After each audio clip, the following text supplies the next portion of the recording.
Hey Ringside crew, welcome to the internationally known Dudes at Ringside podcast. And now here's your host, Joe, Panther the Third.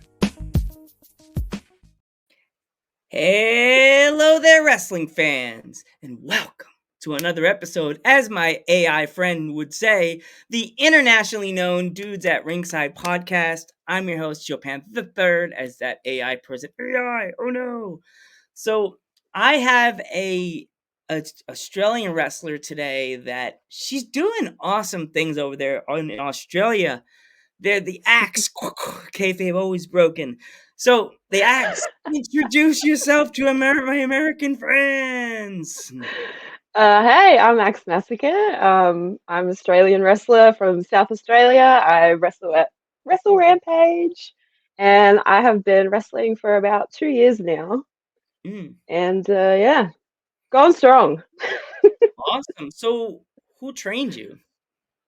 I'm trained by AJ Istria, also known as Punch Drunk Istria, and I'm also trained by Greg Graham. Oh wow. So what was it like the first time you went into training? Like what were you thinking? What was your energy like? Well, like the day that I went for my tryout, I had to convince myself like not to turn around and go home the whole way there. I was shitting bricks, to be honest. Like it was terrifying. And I managed to get through it, and afterwards I thought I was gonna die because I'd never done anything like that before in my life, like on that level of physicality before. Um, and for a good long while, like going into training was just terrifying because I was just so out of my element and so unfit. Oh. Like, it is with wrestling. Everybody thinks going into the first day of training, it's going to be like bubble gums and like, or you're already going to learn how to do the rock bottom and like you're going to have your name announced. No, you're sitting there listening to a lesson, like what the story about their story in wrestling. So like, let's flash a little bit further.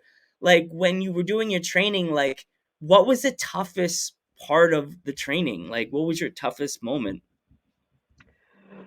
I think for me, the first thing that was the hardest thing was we have to be able to do 200 squats in a row at minimum. And that that for me was just so difficult to do. Like it took me so long to be able to just do that. Wow.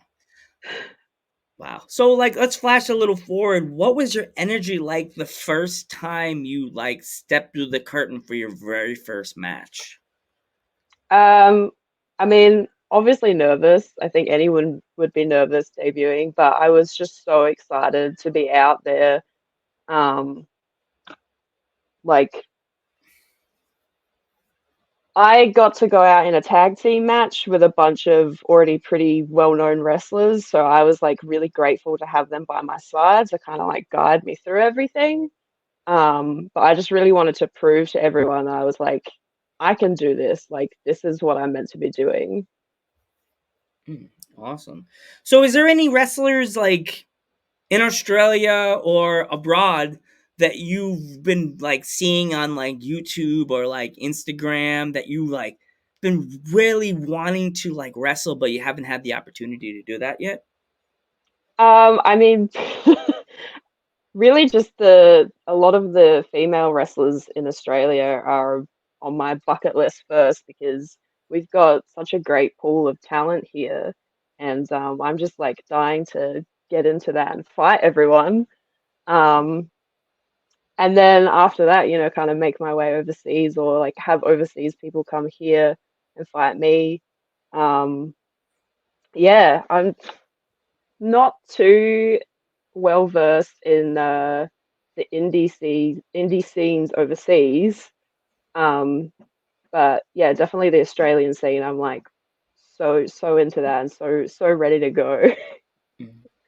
Is there any style match that you like you haven't done yet that you've been like dying to do? Yeah. some people kind of shit on it, but I really want to do a death match. Like I think I would be really good in a death match. What weapon would be like your weapon of choice that you're like you're looking under the ring when you're like, this is my girl. You know what I mean? Ooh, that's a good one. I've seen a lot of people do like bags of Lego, Mm. um, like something comical but painful. I also thought a really good weapon would be one of those giant inflatable hammers that you get from like show bags.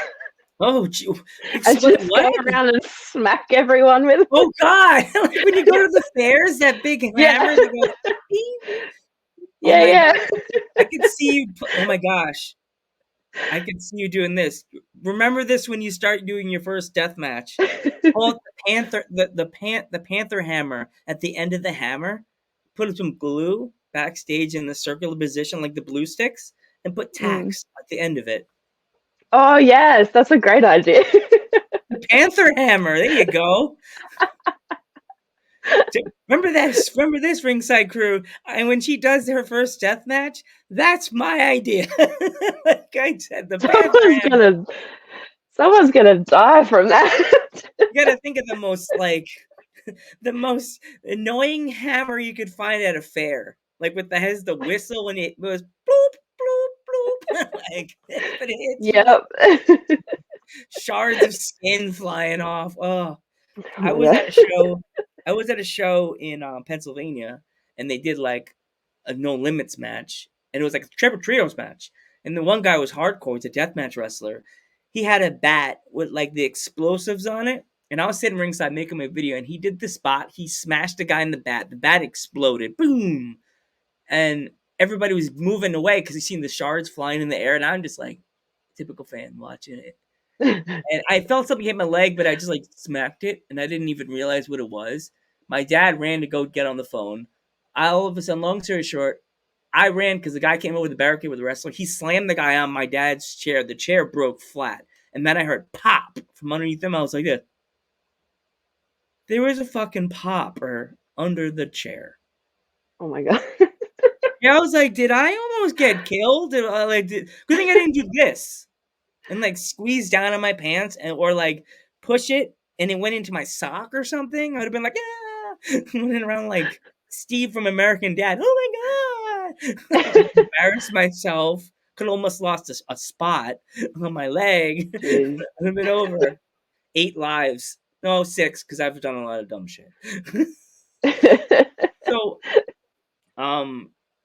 have you like with your wrestling career, and you said you've only been in the business for like 2 years.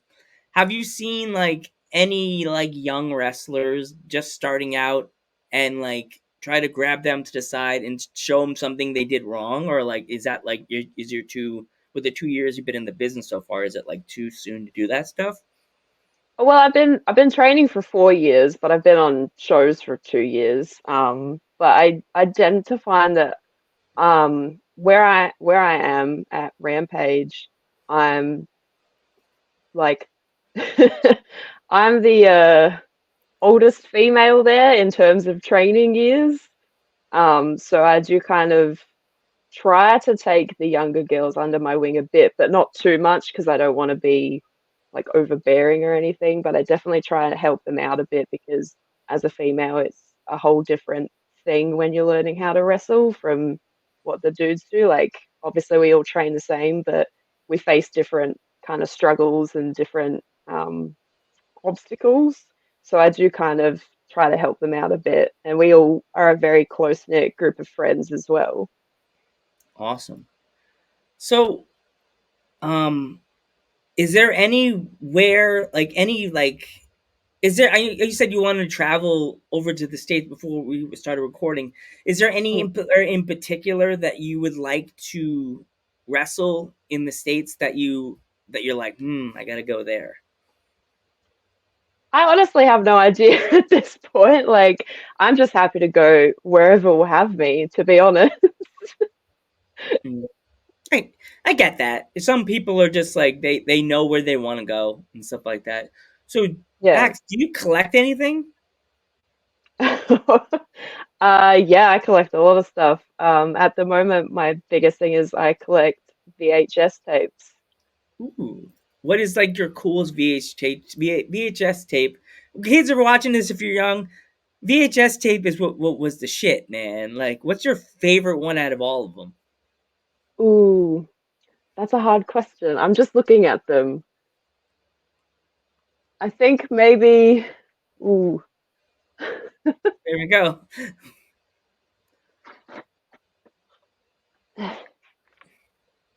this is my newest one.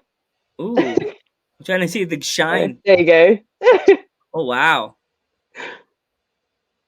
Oh wow. It's a super, super rare, really hard to find. Cost me a lot of money.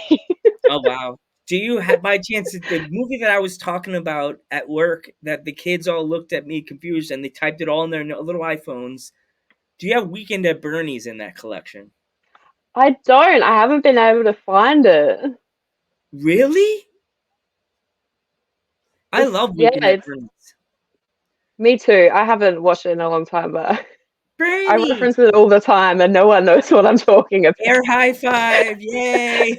That was Yeah. the only one. At work, I was explaining this girl that's a cheerleader that works with me the synopsis, the Weekend at Bernie's, and she was like, "So he was murdered, and nobody knows. No one's ever." And she did the TikTok. Nobody's ever gonna know. No one's gonna know. Yeah. Like he was fucking murdered by the mafia. These guys work in the office and they're like kind of like the losers. And the boss invites them over.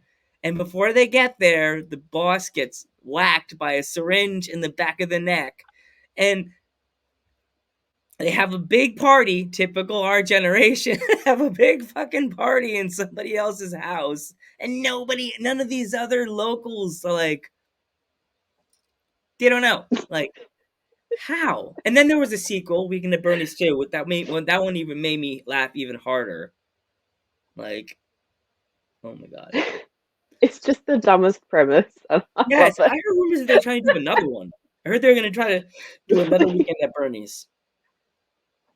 I don't know how that'd go down these days, to be honest. Like, Like, what are they? What is it gonna be like? They're gonna do they're gonna break his bones back up. Or are they gonna make his body with like the fucking 3D printer? Like he could be bone. Wouldn't he be? This is 2023. Wouldn't his body be like bones, like already, like with glasses on and a wig, bad wig with that bright blue uh, jacket on, like weird. So, I have no idea. Max, what is like your favorite food to have like after a show? Ooh, what do I eat? I think I just eat like whatever's around. I generally, for me, after a show, I'm not thinking so much about food, I'm thinking about beer. Ooh, beer. Yeah. Ooh, what kind of beer is your beer? Um, well, generally at the show, we're having either Coopers or Super Dry, Ooh, two what's very, Cooper's? If the state people, anybody in the states is not familiar with it. so Coopers is probably Australia's biggest beer, I think. It's Ooh, Australian made. It's made here in South Australia. Um, yeah, it's really, really good. Coopers. I wish. See, American. We have our beers. We have our good beers. Like the one I'm from PA. So the beer I drink generally, we get a lot of Yingling. The beer Yingling. You got I to look it think. up. Yingling, yeah, Yingling. I first got introduced by a kid I went to school with, and he told me like he was from PA. I was living in New York at the time, and he kept the Yingling, and I finally snapped at him. I said, "Dude, why am I gonna drink a Japanese beer?" And he looked at me with the most angriest, serious looking. Dude, that beer is from Pennsylvania. And I was like, what? And then we was going to the Yankee game, and I got it, and I was like, I was hooked from there. I was hooked. So, I like I like a good Japanese beer, like a I actual had one of Japanese those. beer. I I've think it's also really drank in the good. sake, and I ended up like losing my mind. Yeah. So if my fans would like to follow you on social media, how can they find you? I'm on Facebook as Axe Massacre, just my name, or on Instagram, I'm Axe Massacre Sucks with two X's Mm. If my fans because I want suck. to, why if my fans would like to pick up any of your merch, how can they find it? Well, you'll have to come to a Rampage show. I don't have anything online at the moment, but I'm hoping to have shirts out by the start of next year, which I will have online. So I think that might be on Wrestler merch. I think Hmm. that's who I'm going with. So just keep your eyes peeled for that. Awesome. So with it being the end of the year, if you could write a letter to yourself, um, when you were young and just start thinking about joining the business, what would you write in that letter?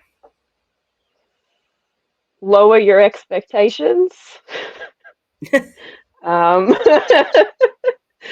and don't take everything so personally.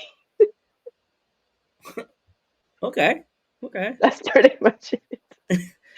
That's good, you know. That's good. So, um Axe, I want to thank you so much for coming on the podcast finally. I really, really appreciate it. And it's nice to have you representing the Australian wrestlers to help me close out the year in year 3 of Dudes at Ringside podcast. Year 3, yeah, Panther the 3. No. um, Thank you so much, Axe. I'm Joe Panther the 3rd, I'm Axe Massacre. and we will catch you in the next one. Have a good day, have a good night, and have a good day, everybody.